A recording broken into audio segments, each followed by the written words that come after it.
Hey everyone, before we dive in, make sure to hit that subscribe button so you don't miss any of these intense stories.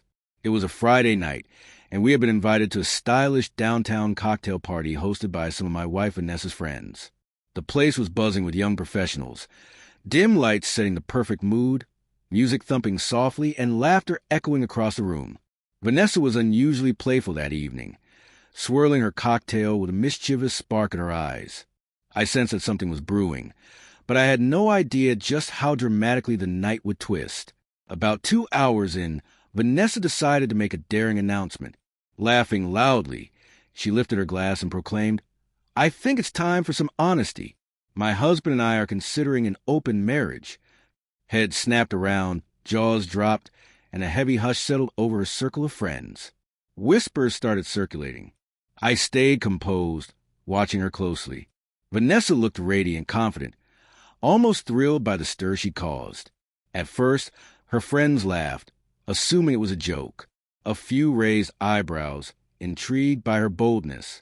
I smirked faintly, knowing better, Vanessa meant every word. She relished the attention, soaking in the reactions around her, but her bravado was about to be tested in a way she hadn't expected. Mark, one of her close friends, a tall, self-assured man, stepped forward with a grin. "Well, if that's the case," he said casually, "maybe I should take you up on that offer." Vanessa froze mid-laugh. The playful, teasing confidence vanished instantly. The room shifted, everyone sensing the tension and unexpected seriousness in his words.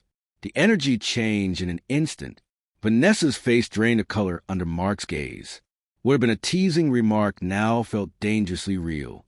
Her friends stared, whispering, some laughing nervously at the sudden twist. I stayed calm, my composure highlighting her reaction. Vanessa tried to recover, with a forced laugh. "Oh, come on, Mark. I was joking. Don't take it seriously," she said, her voice trembling slightly. Mark raised an eyebrow, a knowing smile on his face. "If it's just a joke, why the hesitation?" he asked smoothly. Her facade crumbled completely. Panic flashed behind her eyes. I stepped forward deliberately, my calm presence commanding attention. "Vanessa," I said quietly but firmly, "if this is a joke, let's keep it that way. Otherwise, let's not play games in front of people." My tone was calm, measured, yet carried authority. Silence swept the room again, everyone feeling the shift in control. Vanessa's laughter faltered, replaced by clear discomfort and surprise. Mark tilted his head, intrigued. "Looks like someone's not so open-minded," he teased. I kept my gaze on Vanessa. "It's not about being open or closed," I said evenly. "It's about respect. And respect begins with knowing your boundaries." My calm delivery caught everyone off guard. Whispers rippled through the crowd. Vanessa tried to redirect attention with small jokes, but they fell flat. Mark's confident gaze lingered, now tempered with caution. Vanessa struggled to regain control. For once, her dramatic, bold statements had no power over the room. The contrast between her earlier confidence and current hesitation drew everyone's eyes. I stepped closer, lowering my voice so only she could hear. "Playful comments are fine," I said, "but public declarations have consequences. Maybe think twice before announcing things like this next time." Vanessa's hands trembled slightly. She nodded, too embarrassed to argue. The room felt the tension, many quietly impressed by the composed way I managed a situation that could have spiraled.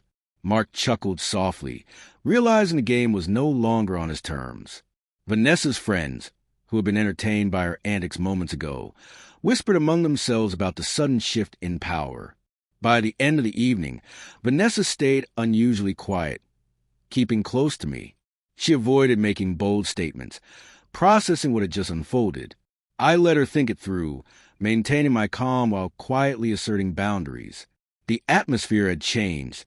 Glances and whispers circulated, all acknowledging the subtle authority I had displayed through composure alone.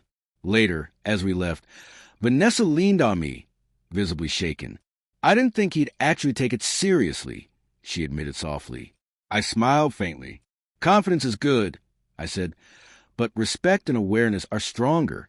A joke can turn serious if boundaries aren't considered. She nodded, finally grasping the lesson of the night. In the days that followed, Vanessa reflected on her actions. She realized that teasing and seeking playful attention could backfire if pushed too far. A friend from the party approached me privately, impressed by the calm way I had handled a tense situation without escalating it. I recognized a simple truth. The most powerful reactions aren't dramatic. They're quiet, controlled, and undeniable. Looking back, it was clear why Vanessa's confidence had crumbled.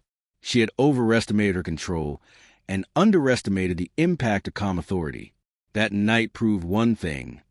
Subtle composure, clear boundaries, and measured responses can shock a room more than any theatrics.